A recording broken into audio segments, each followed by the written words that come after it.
Rapaz, eu tuitei assim, ó, The Bear, né, o Urso, é uma das grandes séries estreantes de 2022. Impacta pelo caos e cativa pelos diálogos. Quando eu faço esses tweets assim, eu faço morrendo de medo. Morrendo de medo porque gera expectativa nas pessoas, porque parece que eu tô empolgado já que eu tuitei tão logo que assisti a série, porque eu não pensei direito e aí... Não, cara, o Urso é exatamente isso aí, cara. É uma das grandes séries de 2022, tranquilamente. Essa primeira temporada é sim muito impactante. O caos dela é avassalador, mas os diálogos é como se você estivesse degustando um excelente prato, uma excelente conclusão de um trabalho cujo processo é caos.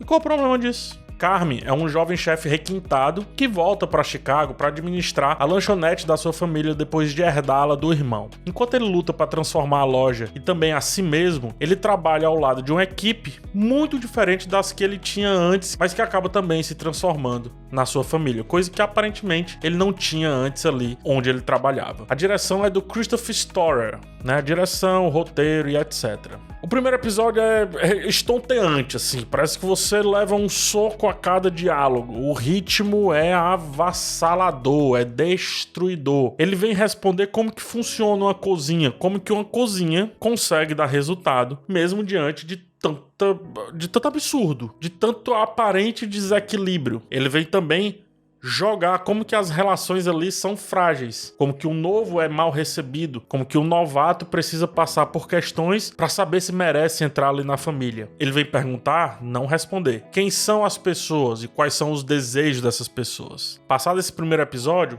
mais ou menos 30 minutos, assim como a maioria dos episódios dessa temporada, ele vai começando a responder essas questões. Ora, como funciona a cozinha?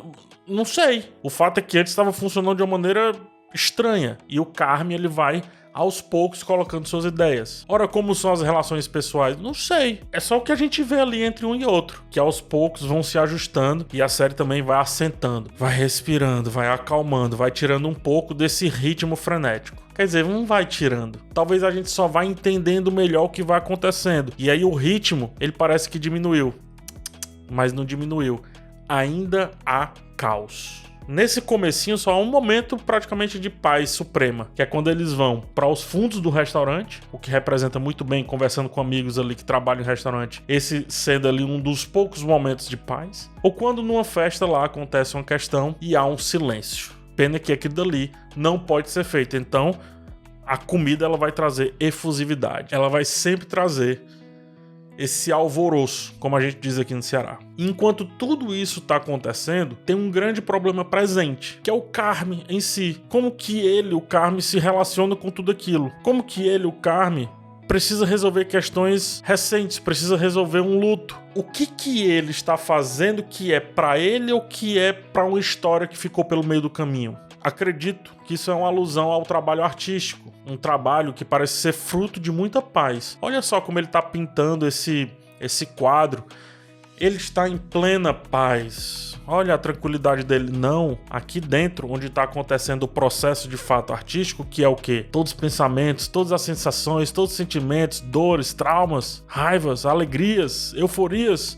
Tudo isso está indo para aquela aparente paz de quem executa. A questão é, dentro desse trabalho artístico que a gente vê nessa primeira temporada, e quando eu falo artístico do ponto de vista gastronômico, que expressão é essa que o Carme está nos dando? Que expressão é essa que não só ele, mas os demais estão nos dando? Então essa é uma questão que com certeza vai fazer você olhar melhor para o Urso durante essa primeira temporada. Depois que essa primeira parte passa, e a gente já tem várias perguntas em mente, aí é que a série começa a mudar.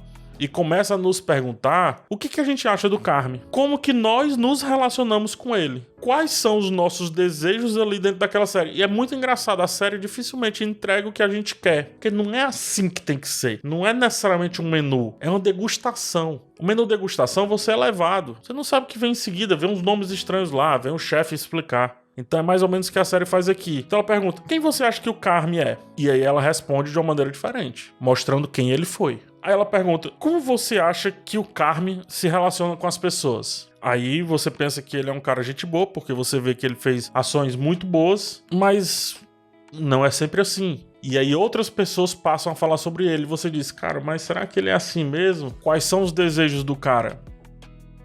A série vem perguntar assim, na verdade, qual é o teu desejo quando tu tá vendo isso aqui? Tu quer ver o Rich fora daqui? Beleza, a gente não vai fazer isso. Tu quer ver o Carme fazendo um super prato sensacional, olha só...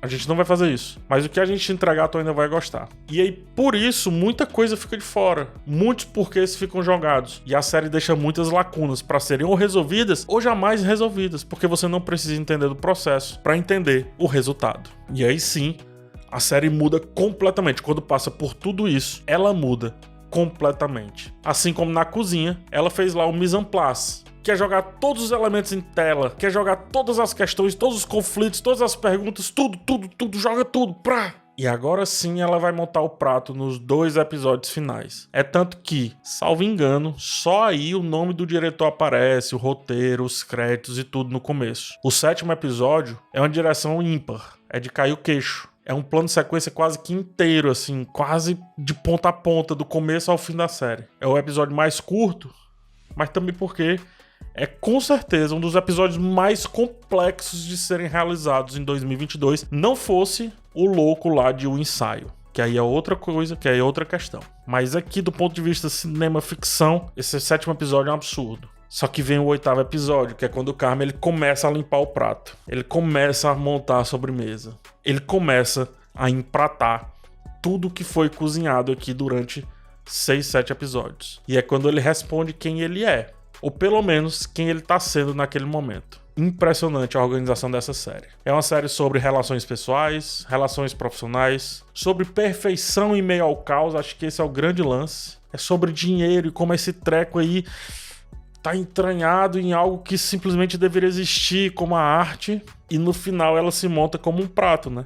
A gente demora a entender as várias razões, os vários processos, tudo separado, mas quando a gente vê o prato, o 8º episódio, tudo se junta e vem aquela euforia, vem aquela alegria, como se realmente a gente tivesse degustado uma excelente comida, um excelente menu. O Urso imprime um ritmo que é alucinante. Ela é suja quando tem que ser, extremamente limpa quando você menos espera. O Urso é uma cozinha. A série é como se fosse uma cozinha. É uma pergunta constante de como de tanta confusão sai um texto tão perfeito, né? Ou seja, como de tanta confusão sai um prato tão lindo, tão limpo e aparentemente tão gostoso. Ela mostra que técnica e trama precisam estar alinhadíssimos. Assim como na cozinha, técnica e propósito precisam estar alinhadíssimos para virar arte e ser bem recebida por aquele que vai experimentar o resultado. Gastronomia é uma experiência, é uma confusão de sentimentos, confusão de sabores, de memórias, de lembranças.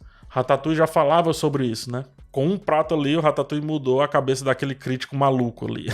A série fala sobre família, aquela que tá na cozinha no caso, mas fala também sobre saborear um bom prato. Entenda, eu não falei chique, falei um bom prato, é diferente. E também como isso é família, como isso é resgate, como isso é rememorar sentimentos, rememorar dias, momentos, questões, situações. Assistir o Urso episódio a episódio é sempre lembrar que tudo isso vem de uma confusão mental, mas que termina em paz, que termina em alegria, que termina também em euforia. Termina em vontade de querer mais, a gula. O Urso é a gula.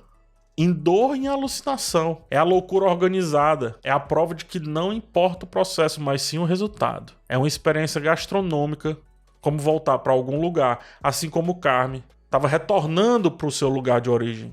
Estava relembrando a sua essência. Revisitando quem talvez ele deixou guardado sei lá onde. E aí com isso, trazendo quem ele passou a ser, ele mudou vários ao seu redor. Não só com gastronomia, não. Mas com o processo de fazer tudo aquilo dali dar certo, por conta de um propósito. Seja dar certo do ponto de vista da comida, mas seja dar certo também do ponto de vista das relações. O urso, o animal em si, é esse treco que fica enjaulado no Carme, na Sidney, no Rich, no Marcos, sensacional personagem, na Tina e tantos outros. É esse sentimento de que algo precisa ser liberado para que as coisas deem certo. Ainda há muito a ser tratado nessa série, muito. É uma primeira temporada super incompleta mesmo com tantos elogios. A vizinhança, ela pede pra ser um personagem. Outros conflitos mais pessoais precisam aparecer. O Carme, ele precisa deixar um pouco o protagonismo. E mesmo assim, a gente precisa ainda entender o que esse cara faz quando o turno acaba. A gente já sabe da Sidney, por exemplo, mas e os outros? Com o que o texto aqui dessa primeira temporada já mostrou, Eu sei que dá pra ir além. E olha que nem precisa ir além pra já ser uma das grandes séries que eu assisti, tanto nesse ano e eu acredito nos últimos tempos também. O Urso é um fenômeno. É uma experiência. É tipo gastronomia. É vontade de voltar, sei lá quantas vezes, pra aquele mesmo lugar. Que série espetacular.